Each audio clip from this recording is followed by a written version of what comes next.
Every day you enter and you see different films. They do not repeat. So it was a great challenge to curate that and to get all the copies of the films. There are films from the 60s and films from this year. So it's a very inclusive retrospective of 60 years of Cuban independent cinema. But don't you think that also tell us how strong the independent film movement is in Cuba? Maybe 20 years old, maybe we can say? Yeah, well, independent cinema in Cuba was impossible in the 60s and 70s because all the means of production were controlled by the state, by the Official Film Institute, ICAIC, which is still the official film institute in Cuba. It has been for 60 years. It was the first cultural institution founded by the government 3 months after the triumph in 1959. So that demonstrates the importance cinema had for the Cuban Revolution in terms of propaganda and in terms of building an imaginary to export for the world, to create the idea of the epic of the revolution, a particular way of selling the idea of the revolution to the world. So every image had to be controlled, mediated, looked into. There was not possible to create an independent image outside of that imaginary they were building, because in a totalitarian country like Cuba, everything goes into a scrutiny by the government. So in the 80s and 90s, there were some movements like from young filmmakers that worked in the institution, and they stole or took in the nights the equipment from the institution and made their own independent films and did 16 millimeter films in cine clubs, like amateur filmmaking.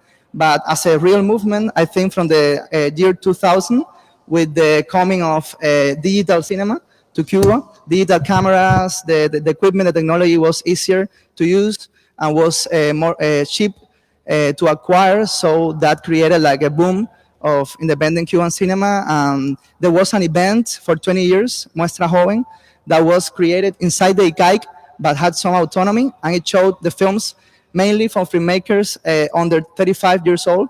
So that created a movement of young filmmakers that have changed Cuban contemporary cinema. I feel like a part of that movement. I think this retrospective is mainly centered on the last 20 years, but it has films from before that were like the pioneers of alternative filmmaking, because it wasn't always independent, but had the independent feeling, because they were creating narratives and aesthetics outside of the canon. Yes, some of them were even censored, no?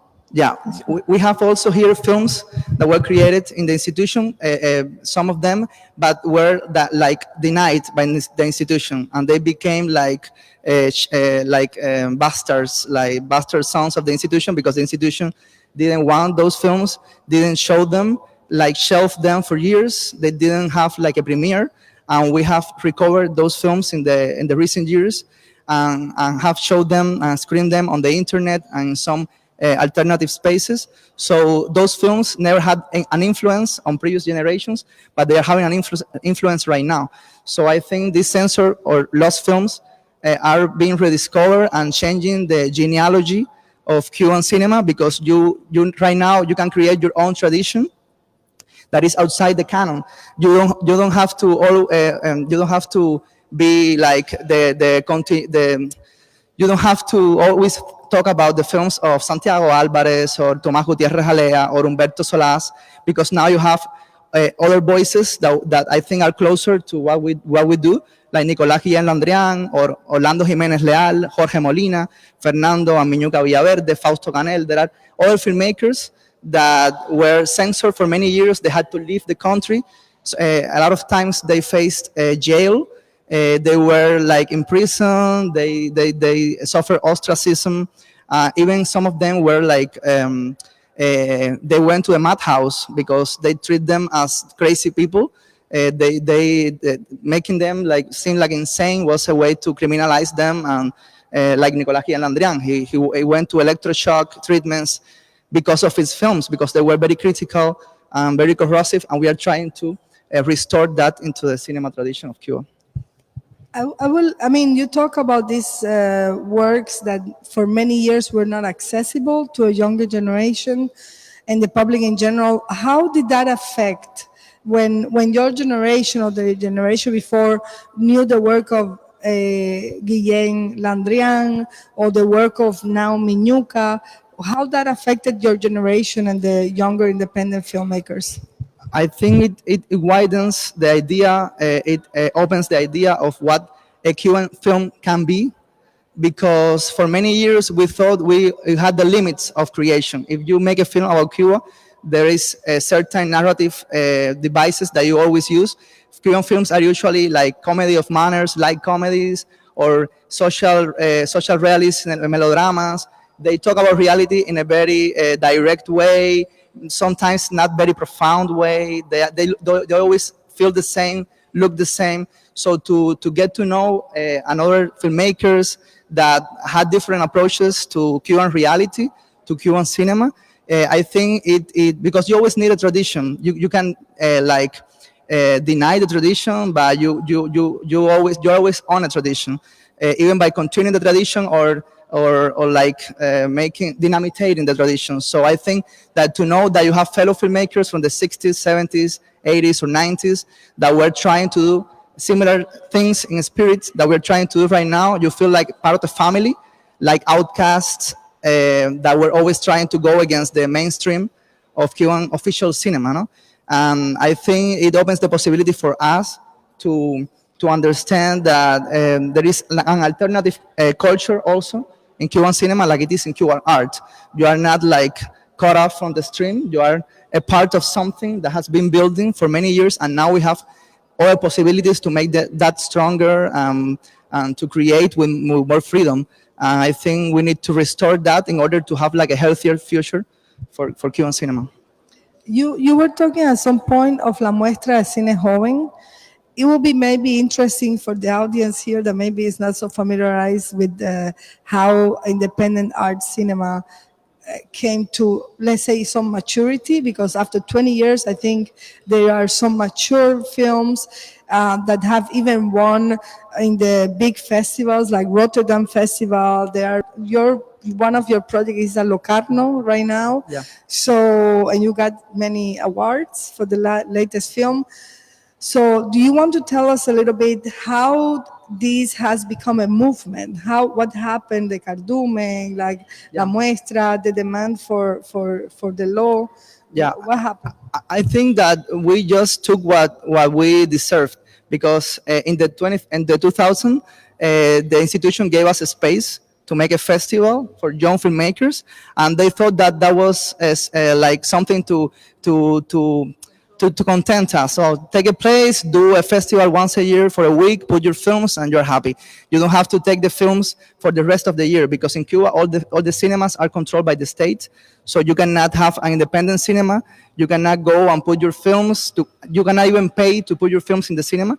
There is lots of censorship. They prefer to put a piracy copy of the latest Marvel movie before putting a Cuban independent film by a young filmmaker. They don't want that vision of reality, which is always more critical than the official films.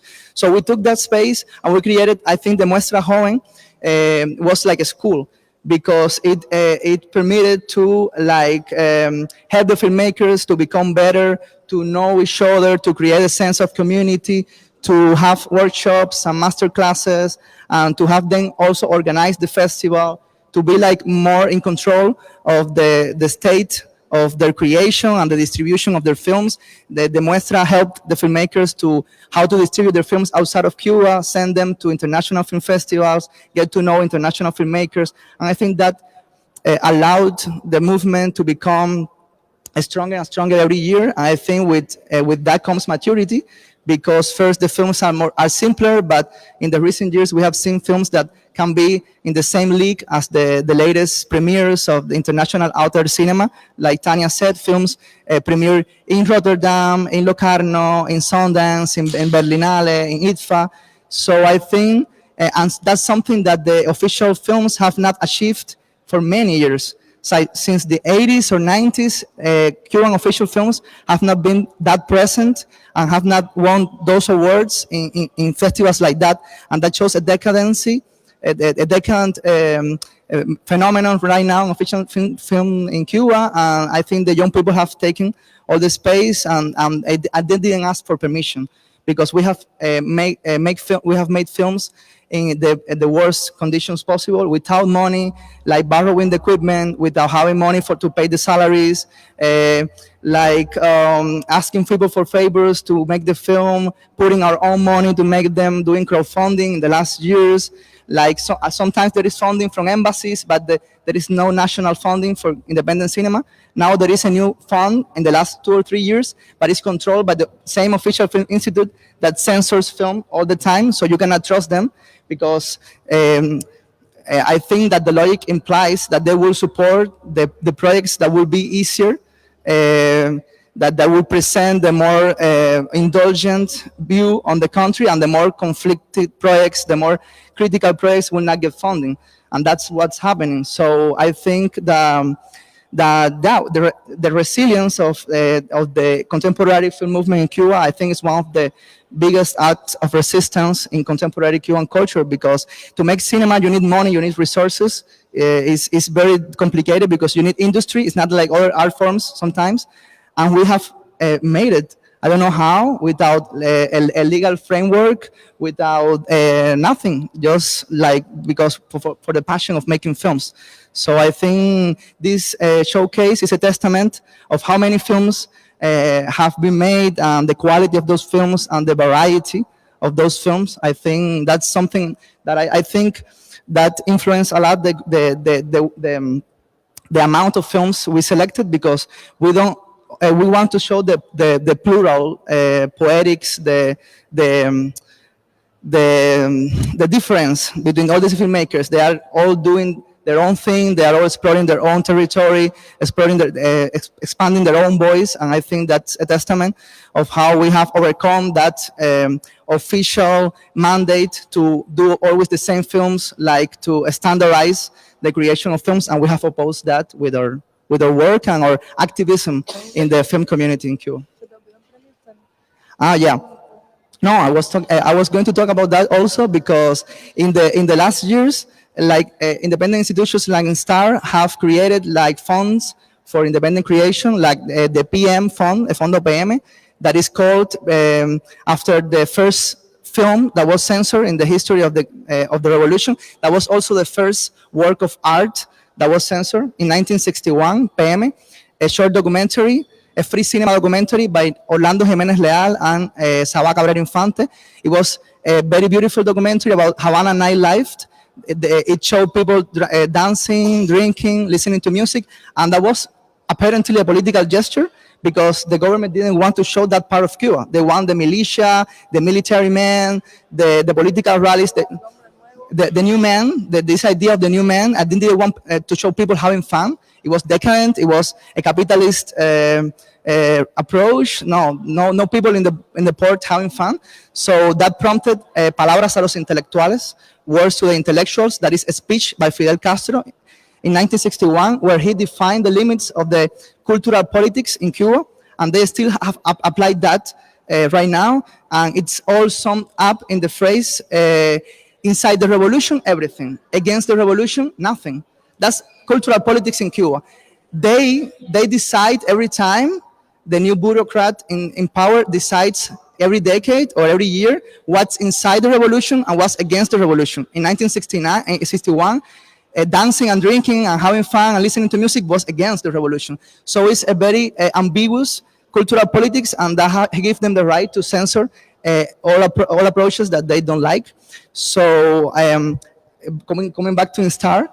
Tania has the PM fund, also a Nicolás Guillén Landrian Award in honor of Nicolás Guillén Landrian, one of the most important Cuban filmmakers, and censored with electroshock treatments. He suffered jail, he suffered exile, a very tragic story, but a great filmmaker. And also we have the INSTAR Film Festival that have gone through 2 editions, and this year will be the 3rd one. I'm curating that after the 2nd one, the last year edition. And it's also, we are creating new spaces right now for the consumption of Cuban independent cinema, because Muestra Joven doesn't exist anymore, because in 2020, because of a documentary I co-directed with a friend, Fernando Fraguela, Sueños al Pairo, Dreams Adrift, was censored by the government. because of how it represented like a 1980 condemnation acts against dissent, against dissidents and artists that wanted to leave the country and people who wanted to leave the country. And that prompted people to take out their films from the selection to protest the decision of the Fisher Film Institute to censor my documentary. So that was a first time because with all the other censorship cases, nobody has taken out their films. We were taking a stand. And that was after the Palabras del Cardumen, Words of the Cardumen. That was a manifesto we created in 2018. The young filmmakers created a manifesto in order to protest this censorship, this control from the state. That's all part of the artistic movement right now, the protests that have been going on in Cuba for the last years that culminated in 27N, 27th of November of 2020, with a big demonstration, a big protest with more than 300, 500 people against the Ministry of Culture in Cuba. And that was also something unheard of in Cuba in 60 years. 300 artists against Ministry of Culture. Well, I think that's all part of a zeitgeist in Cuba right now. Like Cuban artists and Cuban people in general, like what happened in July 11th of 2021, are taking finally a stand, a vocal stand against the government and asking for their rights. So that's happening. No, what we can understand from what happened to your documentary on ¿cómo se llama el muchacho? Fernando. Yours and Fernando's documentary is that the Cuban regime not only wants control over the production that is made in the future, but also wants to control the memory of the past. Because basically what you did was rescuing a story that was not told correctly, and you went to original sources to interview them to realize what really happened. Yeah. With the censorship of this. I think that's a phenomenon very common in contemporary Cuban cinema and international cinema, to create a counter archive of the power, because we took elements, we took bits and fragments from the same newsreels, the official newsreels of the 60s, 70s, and 80s, the Noticiero ICAI Latinoamericano. We took the same fragments, we didn't intervene them, we didn't shame them, we just put it in context into an individual story, the personal archive of an artist who suffered during 9 years a lot of punishment from the government just for wanting to leave the country, to have a different life elsewhere. When you take those images out of the power context where they were produced and put it in the context of a human being's life and what he suffered, he and his family, and that's just a symbol of many people that suffered during those years and that they still suffer today. I think you are like creating that counter archive to the power using the same images. So you don't have to invent anything. It's all there. You just have to point out the horror that it's embedded in those images. So I think that's what a lot of filmmakers are doing right now. And what they try to do when they didn't want the documentary to be screened in Muestra Joven is that they have, before they have given me the rights to use this material, but they took away the rights. You cannot use these images anymore, and you cannot show the film in festivals inside and outside of Cuba, because they wanted to like hijack the film, like well. Have they seen the piece already when they say that, or no? We just presented the project where we said all the story that we're going to tell, but I think they were like maybe naive. They didn't think we were going to go that far, because they have been accustomed from the previous generations, I think, that maybe you talk about the problem, but not directly. You just are like self-censorship. Self-censorship. You're more subtle. You don't say what's happening. You don't say who's the guilty person. So, but we were saying this was not an error from a bureaucrat. This was something, a politic that was enforced from the very top of the power in Cuba, from the president, Fidel Castro, to all the institutions. So we were saying the names. We were not afraid anymore to talk about that. And I think that was something new from this generation, because they didn't expect that, and it was a surprise when it happened. Can we go back to how do independent filmmakers in Cuba produce their work? Like, what is the structure? Have you created like producing houses? Have you created, what is the system? How can you make that happen? yeah. We have created independent film companies that they don't have a legal framework because in Cuba, private property is not allowed, not yet. You cannot have like a private company, like because that's capitalism, and they say they are socialist, they are a state capitalist country, but they can only be the capitalist company. You cannot do your own film producing company, but we have created anyways that have been created for 10, 15, 20 years with a name, with an office, people like creating this outside of the law because there wasn't a law to regulate independent film companies. Now there is one, but it's not a private company. Is you need to go to the official film institute and they need to recognize you as an independent film company, and they legitimate you, which is I think absurd because they are the ones that they don't want you to exist and they censor your films and they control what you do. But that's the framework they have created for the past 2 or 3 years. But before that, there wasn't even a legal framework. We just found the money outside of Cuba, international funding, embassy funding, like some independent institutions like INSTAR that gave us money to some projects, the best projects that were presented, and our own money. So But for example, when you work with actors, is it easy for you to work with actors that are well, renowned? I've to do never independent- had a salary for any of the films I made because if I take a salary, I don't make the film. So the main staff of my films don't get a salary. We if we have some little money, we give something sometimes very symbolic to the actors or to some of the technicians, but and to have the equipment, to have the food for the shooting, the transportation. But I don't get salaries. My cinematographer don't get a salary because he wants to make the film with me. My producer don't get a salary. So that's my experience because if I wait to have the money, I will never do the film. And if I have a little money and pay myself, I won't have enough money for making a good film. So I prefer to put all the money in the film. And then, well, this is my path. And I think a lot of filmmakers in Cuba do that, have chosen to have like a very precarious economy, but they do other things in order to have the time, the money to make their films. So I think that demonstrates the passion, and that doesn't happen in all countries in the world, where it's very much complicated. And also, you produce with very little, right? Very little, yeah. Very Yeah, little sometimes money. people get amazed at when we say what's the budget of our films, because sometimes they seem to have costed much more, but they have been made for $2,000, $5,000, and they look like they were made like for 30, 50,000, because in Cuba we learned to do a lot with almost nothing.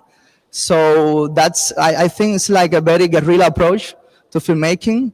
And yeah, I think we are very prepared to make films everywhere because we have made films from scratch. I made student films with $20 to buy some food for the actors and a taxi, and for my own money because the school didn't give me anything. But I wanted to learn how to make films, to direct actors. A lot of people have done that. It's not me. I think that has brought us here to festivals like the ones we mentioned before. You were talking before about how ICAIC or the state were using or saw film as a way to tell their own story, their political narrative, almost a nice propaganda or expensive propaganda. What are the subjects that we can find in the films that are here? Because as you said before, we have for 10 days from 10 a.m. to 8 p.m. different programs every day. So what are people going, what are the subjects that interest independent filmmakers? Well, first, there is a wide variety of films. There are documentaries, narrative films, experimental films, video art, animation, short films, medium-length films, features. There is kind of everything. And I think all subjects, well, not all subjects, but a lot of subjects are represented because I think independent cinema has looked into the areas that are not always shown from Cuba. They go to the social political situation of Cubans, the poor Cubans, the racial problem in Cuba, which is the poor neighborhoods, the slums, the problem of the abuse against women, like the LGBTQ stories too, which were not told by the government for many years. Like the theme that is very much alive right now is the theme of portraying Cuba as a dystopian regime, a place where an utopia was being built and that failed, and how Cubans are living with the aftermath of that failing. All that epic of the 80s from the Soviet Union and how that has affected the theme of family, the families that were like divided by the political situation, the theme of migration, of exile, families being torn apart, even put against each other by the political situation, the theme of political violence against dissent, against artists, people that have been vocal about their rejection of government politics. I think a lot of things that you cannot find in an official film because they don't want to show that. So, and also the rereading of history, going back to some of the figures that were some of the greatest writers, artists, and intellectuals that were denied for many years by Cuban cultural institutions. They were not recognized because they were dissidents inside the country, or they left the country and were dissidents from the exile, and also the rereading of some of the most critical periods of Cuban history, like the 1990s, the special period, like the 1980 Maria boat lift and the migratory crisis, like the cultural scene of the 1960s with all the turmoil of the recent revolution. Yeah, I think it's a very wide array of subjects and themes and moments of history. So I think you will get a sense of a different Cuba. The idea is not to like replace the official imaginary of Cuba, is to widen the scope of what you can understand and say about Cuba. So to say this is also part of the tradition, not only the classic films, the canonical films. This is a counter-canon. This is like the other faces of the country. The exhibition is called Land Without Images. Sí, te iba a preguntar ahora. I was going to ask you about the title. Land Without Images, because I'm paraphrasing but subverting a phrase by a Cuban filmmaker, an official filmmaker. He was also a theoretician and also a bureaucrat, and he was also a censor. So a good filmmaker, but also a censor, a conflicted figure of those days, Julio Garcia Espinosa. And he said that a country that isn't filmed is a country that doesn't exist. But at the same time, he didn't let some of the greatest films of its time to come to light. Because I think that a paranoid reading of that phrase by Julio Garcia Espinosa will indicate that if I don't let this part, this face of the country to be shown in films, it doesn't exist. So if I don't let them film this that I don't want to show, it doesn't exist. So this is kind of that, these films become an aleph, like Jorge Luis Borges, an aleph of that alternative Cuba, that country that wasn't allowed to be on the images of the Cuban films, that wasn't allowed to be in the imaginary, part of the imaginary, that wasn't allowed to be filmed. So it is that land without images, because the country existed, but they didn't let people make films about it, or when they did make films about it, the films were not allowed to be shown. So it's that land without images, that alternative Cuba, that other Cuba, what we're trying to portray here. Not to deny the other one, but just to know, well, this is also Cuba. Because I don't think you can replace a canon or a tradition with another one, because that's like imposing the same violence. So I think that show all the films and make the people, let the people decide for themselves what they think of Cuba. But you need to create a more complex, a more profound idea of what Cuba is and has been, and not just take for granted what the official sources tell us about the country. No, one thing I really like about the programming is that you have never put the same piece again. So, and I think, did you put it chronologically? How do you order the, more or less, no? Well, there is kind of a chronological idea, but it's not that fixated. I think I try to, in order to be more coherent, because people get in maybe one time, I try to assemble films that have a dialogue between each other. So because they tackle a same theme or a similar situation, a similar approach to history, to a certain part of history, in order for you to have a fragmented but coherent vision of the country every time you go into the exhibition, and also to have sometimes films by the same filmmaker together in order for you to understand his poetics, his vision of the world, his aesthetics, and to see his growth and his evolution as a filmmaker too. And that's it's not like a fixated idea, but I think that you can have like a sense, because with Tania we have talked about the whole INSTAR concept for documenta, and that is present in the exhibition too. That you are not able to create like a whole idea. You always have a fragment, a sense of something, but not the whole picture. And that's also what happens with Cuba. It's very complicated to understand it as a whole. So you need to take that piece and to start understanding from scratch. And I think that's this minor approach that you don't have to.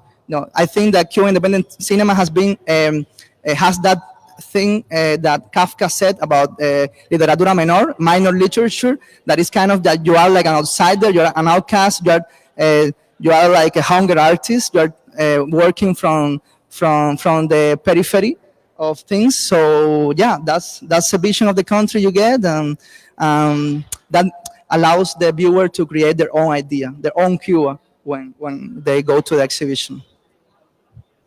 I just want to say thank you so much, Aparicio, for not only creating this amazing program, that of course the sense of loss is part of what we have in the independent cinema.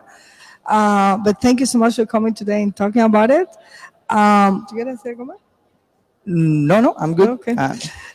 So I opened the questions. I was asking if on the internet anybody's asking something, and they say they only saying they wish a lot of success to a new wave of Cuban filmmakers.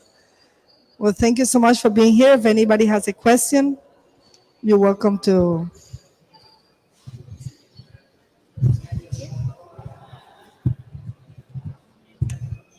Thank you. Maybe just a very short one. I wonder if this show would it be possible to be screened in Cuba now? What is possible to Would it be possible to screen this show reel in Cuba now? At this time, I think almost nothing that is really critical of the government, because the situation is very tense for the past 3 or 4 years, especially with the art community in the island. There have been a lot of protests against some laws and decrees that they tried to pass against independent creation, like the 349 decree, el 349. That was a decree they tried to pass, or they passed. I don't know what happened, because you don't ever know what they're really doing, to regulate and control independent creation. What you can do in your house, in your gallery. If you put a film in your house, you can get a fine or go to jail. And they confiscate your equipment if they don't like what you're doing, not only with cinema, with visual arts, with literature, with independent theater, with all kinds of artistic expressions. And after that, they have been like imprisoned artists, like censorship to a lot of films, and demonstrations like the one I said against outside the Ministry of Culture. So I think that they are really like nervous right now. I don't. They cancel Muestra Joven. They are not doing practically any cultural event that will really be a problem for them. And I think they are like very stressed. So I don't think sometimes there are like moments of more openness during the years, but right now I think they are like very ready to censor anything that goes against they are like, right now, 11th of July is approaching. So I don't think like, the 11th of July is right now, the next week will be the first year anniversary of the massive protest that happened in Cuba last year, the 11th of July, in all parts of the country. Not artists, like all kinds of people went to the streets for the first time in 60 years to protest against the government, to ask for their rights, and they were very violently like repressed by the government. So right now they don't want anything to go out of hands. A lot of artists have left the country in the past years. So yeah, I think that the situation is very critical right now for Cuban films and for Cuban art in general, and for Cuban people, of course. I have a question. Did this new movement of Cuban cinema did it participate in the boycott of the latest Biennale? Did it? And if Yeah. it did, could you tell me a bit how? Well, Tania, maybe we'll talk better about it, but some filmmakers, I think, were part of the boycott. Yeah, what I want to clarify now we are here that the boycott to the Havana Biennial this year was not in general about the Havana Biennial as an institution. It was about the fact that it was, let's call it immoral, let's call it impossible to live with, the fact that the Cuban government was using the Havana Biennial to whitewash the situation in Cuba. At the time the Havana Biennial started, there were 17 artists in prison. How the hell are you going to do an art event, international art event, with artists in prison? For the political thinking and or for their work. Actually, some of them because the artwork they have done. And then we decided a group of artists, there was a collective called Cuban Art Society, which are compiled with artists inside Cuba and outside Cuba. Some independent artists were very active on this. Also, 27N group was supporting this, INSTAR also. And we got more than 700 signatures, not only from foreigners, but for Cubans. Cuban artists, which is very difficult. Cuban artists don't sign very easily letters because they know they have repercussion. So people were really enraged that they were trying to do what they always do, pretend that nothing is happening, you know. And it was amazing because I think it was 14 projects or guests rejected the participation, their invitation. So they were invited to the biennial and they decided not to go. And that's unheard of. That was the first time ever that happened in Cuba, especially with that amount of artists. And well, they decided to do the Biennale for like 6 months. I guess they thought we were going to be tired, but activists are never tired. So we were all the 6 months doing this boycott. And it is difficult because when you are part of the history of those institutions, in my case and other cases, sometimes it is complicated because I mean, I personally believe the need for institutions in order to actually have a more democratic and a more just, sometime society. But in this case, the institutions do not exist. What they exist is bureaucrat who actually policemen dressed as bureaucrats who are pretending to be intellectuals, censors, no? So I think, yeah. So we had people from all. We have Cuban writers, some Cuban filmmakers, theater people. Everyone was very united. Yeah.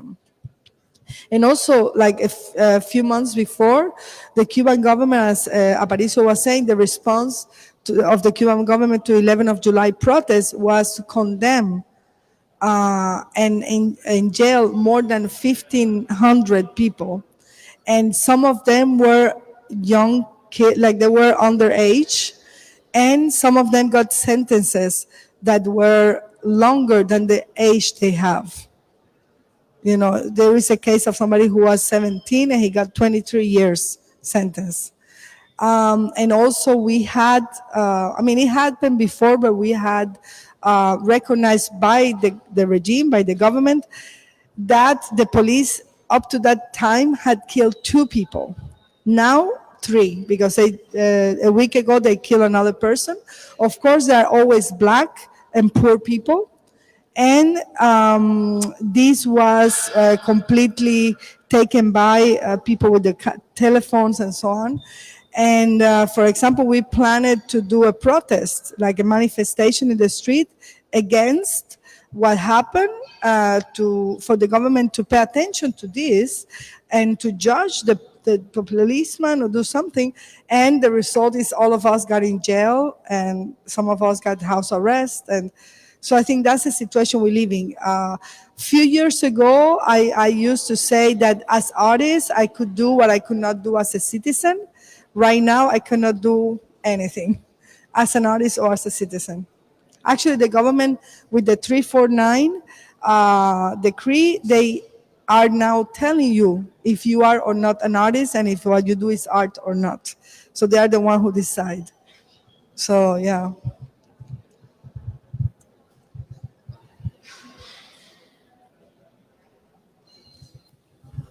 Yeah, I'm very appreciate all of your works, and I have very like personal information how the situations censorship applies on yourself. So how difficult you get here, or how difficulties you there in Cuba. I would like to know.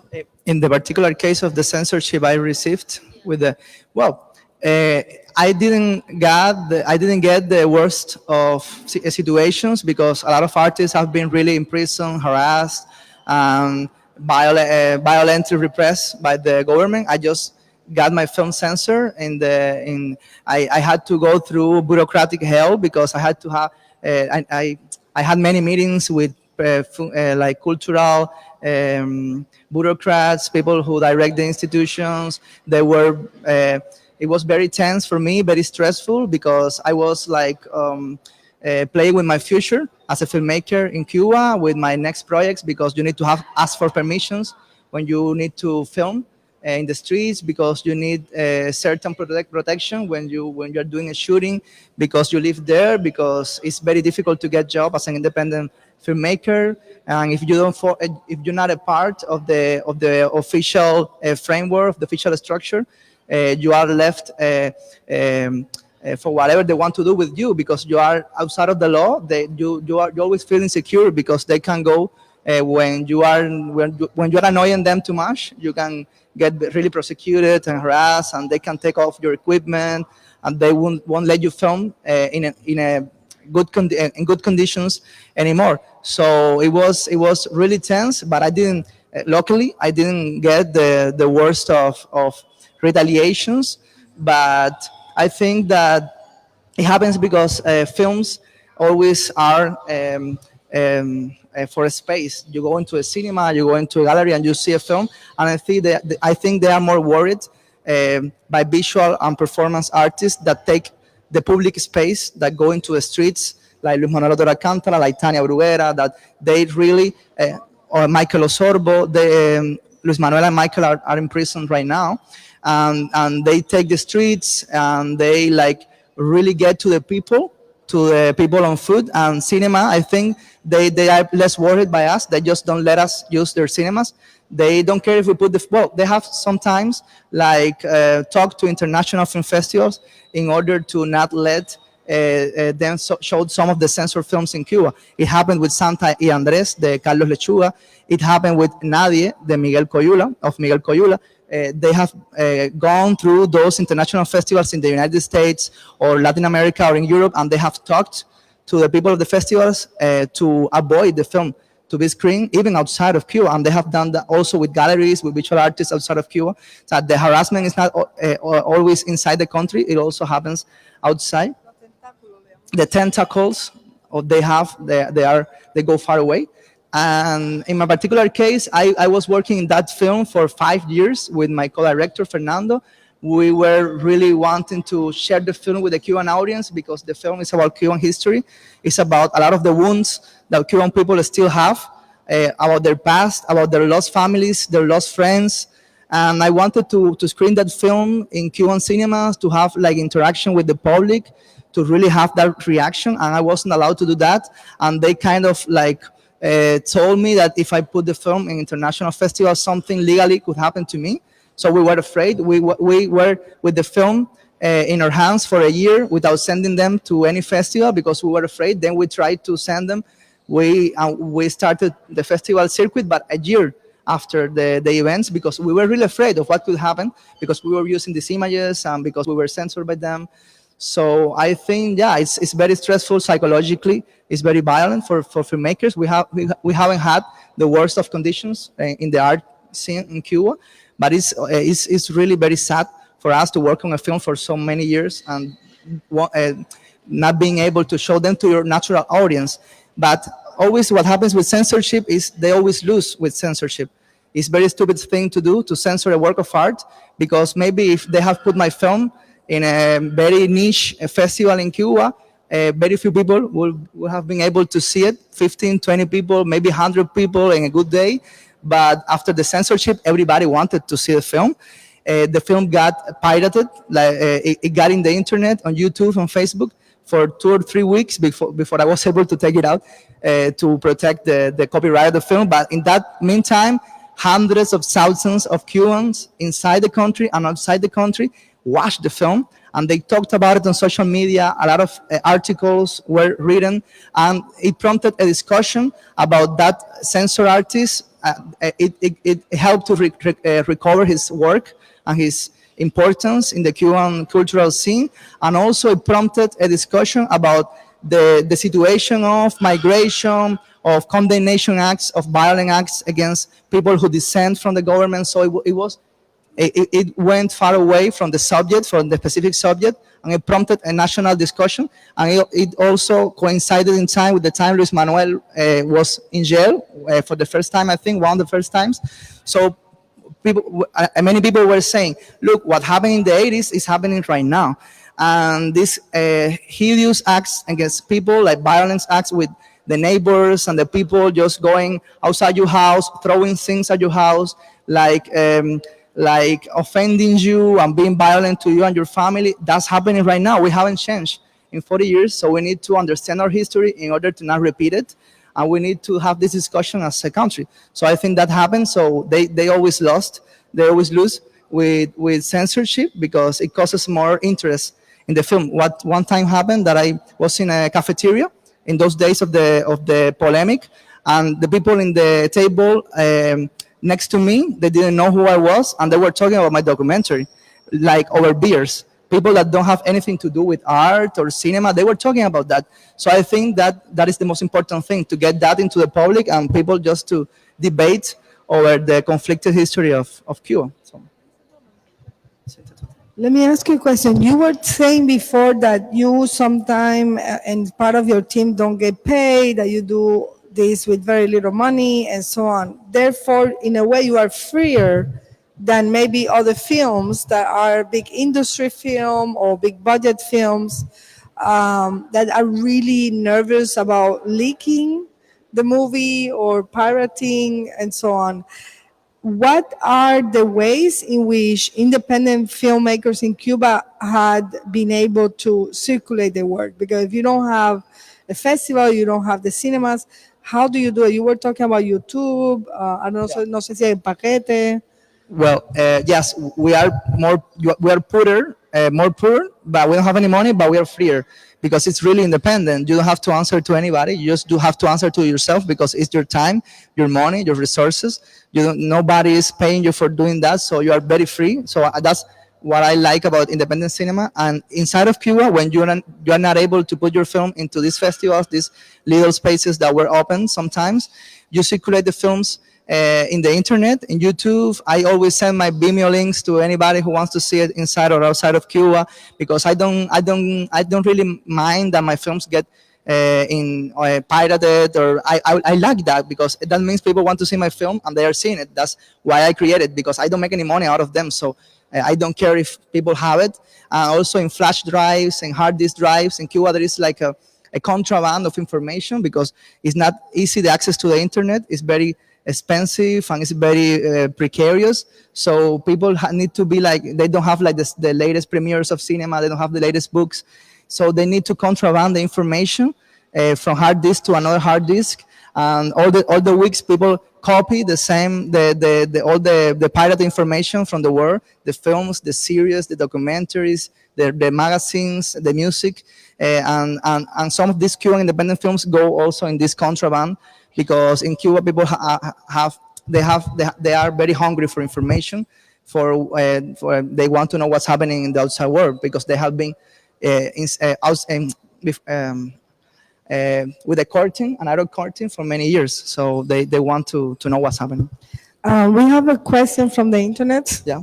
It says, how do you find the balance in being critical of the government, but at the same time not incurring in violation of the Cuban repressive laws against artists?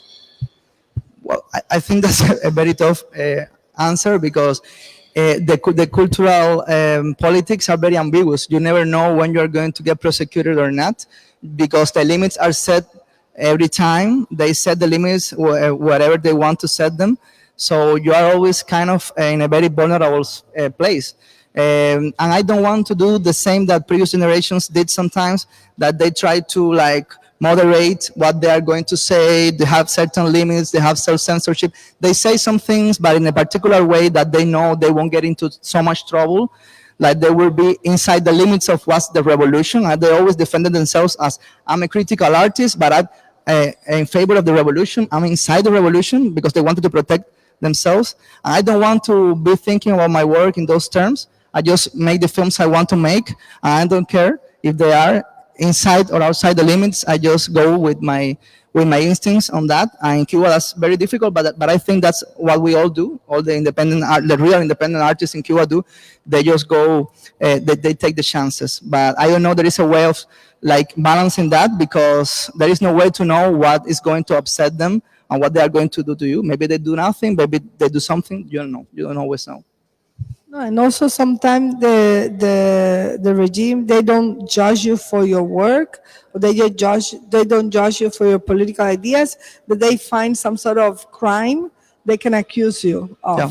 You know, they even said when Luis Manuel Otero and Osorbo were sentenced to 5 and 9 years, they even published in the national newspaper an article 2 or 3 days later saying, this is not a political or an artistic crime. This is just pure crime, like normal crimes. And of course, they're not accused for the way they think. They're accused of disturbing the public space and all of these things. So yeah, offending the national symbols because Exactly. they did a performance with the national flag, or they did a song about the president or whatever.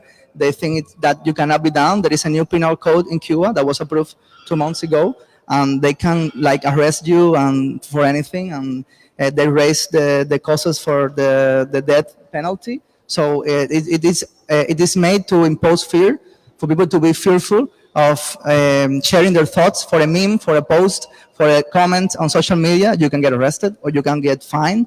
So they are trying to impose fear and self-censorship in people. Yeah. Any other question? Is that okay? No es una pregunta, es una reflexión que quiero compartir, porque no puedo evitar pensar durante toda vuestra intervención en los artistas ausentes de esta documenta o que han sido retirados. No con la polémica de... Artistas se retiraron. No, la polémica del... Sí, es otra escala, es otra, pero no dejo de pensar en eso. ¿Cómo lo veis vosotros? Well, they asking how we see the polemic around documenta in general terms, and how we position over that. I'm going to answer because I'm the one bringing INSTAR. I think we are still, the judge, I think the jury is still out on many things. We are, in terms of INSTAR, we are informing ourselves of everything that is happening, all the steps that people are doing, and we are still evaluating the situation. I think no conclusion has happened yet. We understand the different positions. We understand that some things are very difficult in terms of national thinking.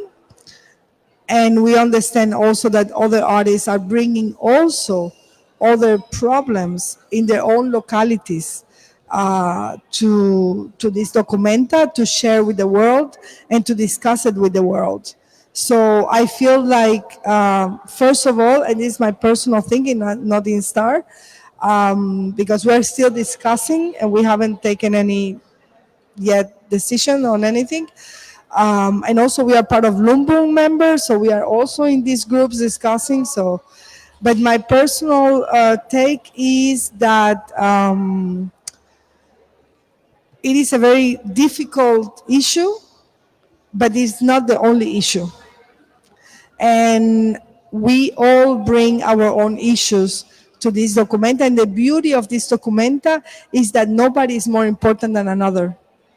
Everybody has the same space and the same time to speak and to share with others the reality.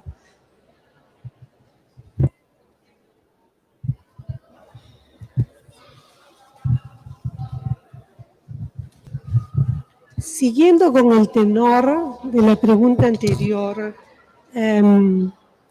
la discusión política que se ha creado, pregunto justamente a Tania Bruguera, una artista que está censurada y que sufre mucho, justamente cómo siente esto que la política haya intervenido y que de una u otra forma se quiera ya, quizás para las próximas documentas, intentar políticamente hacer un tipo de censura preventiva. ¿Cómo lo ve a una artista como Tania Bruguera? O sea, ¿dónde está la dependencia? Las personas que van a venir a la documenta próxima van a tener que decir, uy, acá no puedo libremente expresarme a través de mi obra. Por favor. Well, she's saying, I'm going to it's not exactly what she's saying, and if I'm not correct, please correct me. She's more or less saying that she wants to know what I personally think about the fact that apparently, or there is a discussion on for the next documenta having maybe a preventive censorship, and also what do I think about the intervention of politics into documenta and the arts. Is that correct? Okay. As a political artist, I think this is not a problem. The fact that politics is intertwined with art.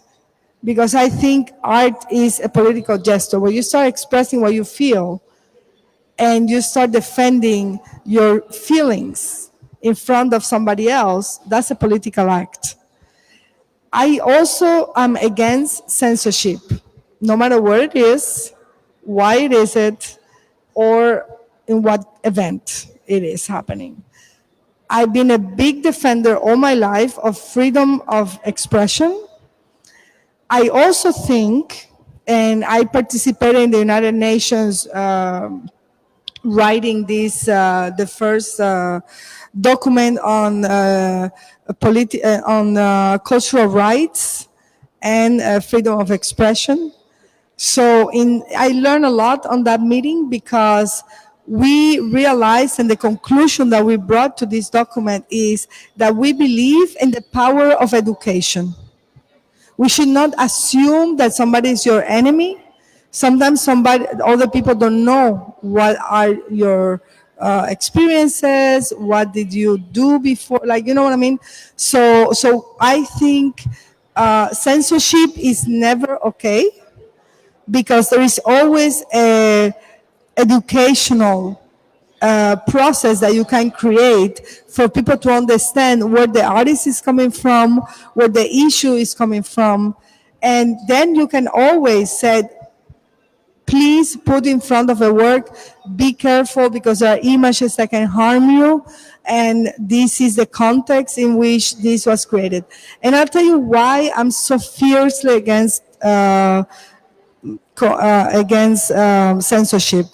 The best artworks that we today are so excited to talk about in the world, not in Cuba, in the world, were censored or were not understood when they were done. because they were talking about aspects of people's life that were not resolved, that were painful, but not understood. You know, so I think this is something that we need to understand. Censorship is never okay, because there is always a process you can create before, during, and after to mediate misunderstanding or ignorance or pain, people's pain.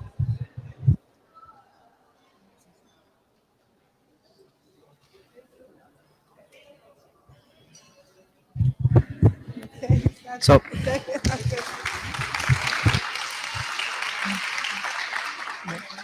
thank you a lot for. I also want to say one thing. It's my second time Documenta, and Documenta is always the place artists want to go. You know why? Because it's always the place where you can put your dream and make it happen. And if politicians start to intervene, that will cease to happen. Well, thank you a lot for joining us, and please come see the Cuban cinema exhibition. Yeah, see tell it, us- because if you don't see it, you lose it. It's Yeah. not repeated. Yeah, it's ephemeral, and share us what you think about this alternative Cuban cinema. Thank you. Thank you for coming today.